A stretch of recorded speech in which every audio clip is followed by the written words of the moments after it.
The last transmission from Outpost Haven had gone silent 4 hours ago.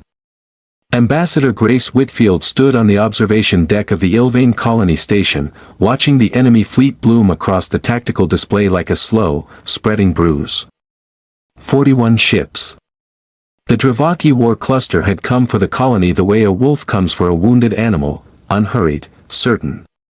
Evacuation transports are at capacity, said Torin Vesk, the colony's aging administrator, his 4 eyes dimming with exhaustion. We cannot lift another soul. The rest of us, he didn't finish the sentence. He didn't have to. Behind them, in the shelters carved into the station's lower decks, 11,000 civilians waited. Children. Elders. Families who had fled 2 other worlds already, only to end up here, at the edge of a dying frontier, with nothing between them and annihilation but a handful of aging defense platforms and a promise that had arrived 3 days ago from a species most of the galaxy still considered a rumor. Hold the line. Help is coming. That was all the message had said. No fleet manifest. No timeline. Just 5 words from an alien government the Ilvain had barely finished negotiating first contact protocols with. Grace had sent the distress call herself, a desperate gamble to the one power block rumor to still answer calls for help even when there was nothing to gain from it. She hadn't expected an answer. She certainly hadn't expected that answer, vague, almost arrogant in its brevity. They are not coming, Vesak said quietly. No one comes for Ilvain space.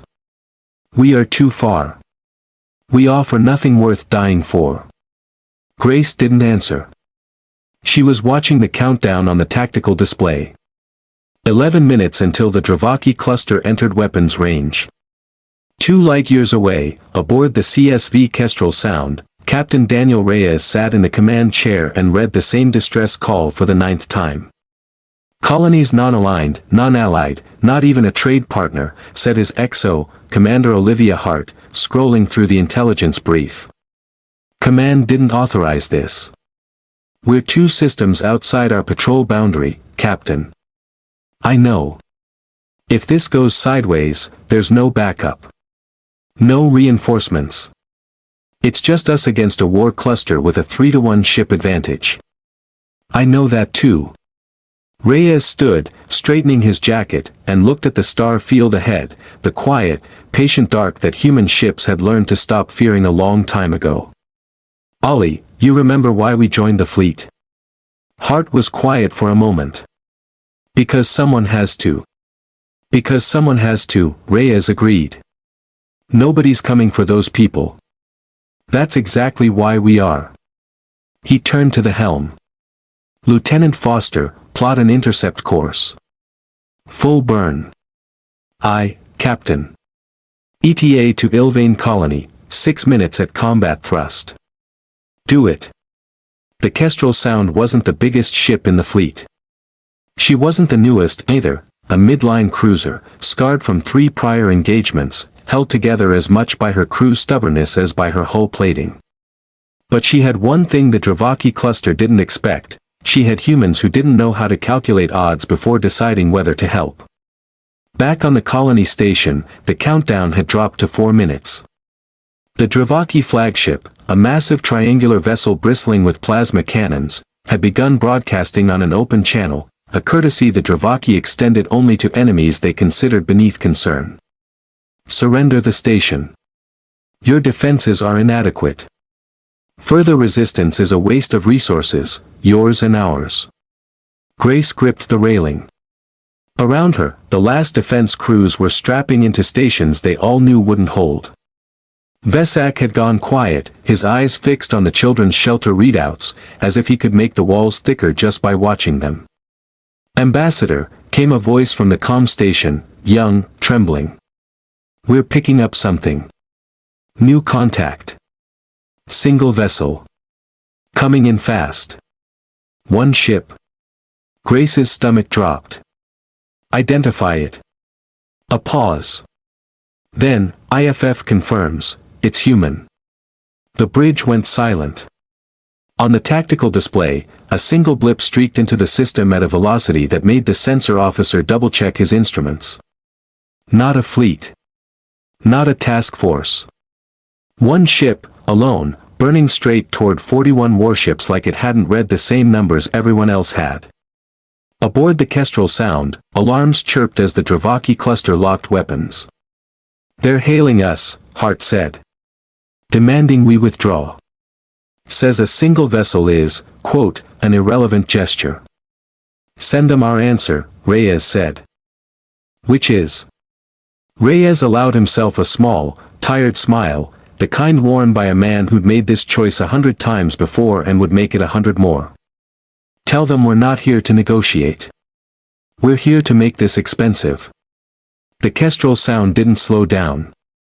She hit the outer edge of the Drevakhi formation at full combat thrust, weapons already cycling, point defense turrets tracking incoming fire before the first shot was even called. Reyes had run this ship through drills that bordered on recklessness for exactly this kind of moment, because in his experience, the moment always came, and it never came with a warning long enough to prepare. "Forward railguns, target their flagship's engine array. Hart, get our shields angled, we're taking a beating no matter what we do, so let's make sure it counts." The first exchange lit up the void between the two forces like a flare. The Kestrel Sound shuddered under return fire, hull alarms screaming as 3 plasma bolts found their mark. But her railgun volley tore through the flagship's rear engine cluster, and the massive triangular ship lurched, venting atmosphere in a silver plume.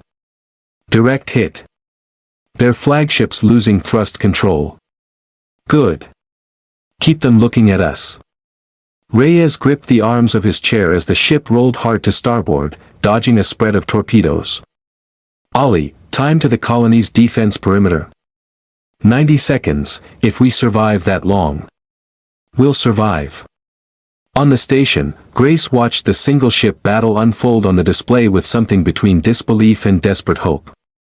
The Kestrel Sound was outnumbered 40-1, and yet she wasn't retreating, she was cutting through the formation, weaving between capital ships too massive to track something so small and fast, using the enemy's own numbers against them, forcing ships to hold fire for fear of hitting each other. "They're insane," Vesk whispered. "One ship cannot do this."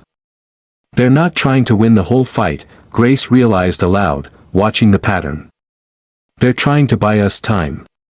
As if in answer, the comm crackled, Reyes's voice, steady despite the battle raging around him. "Ilvain Station, this is Captain Daniel Reyes, CSV Kestrel Sound. I need your remaining defense platforms to concentrate fire on grid coordinates I'm about to send.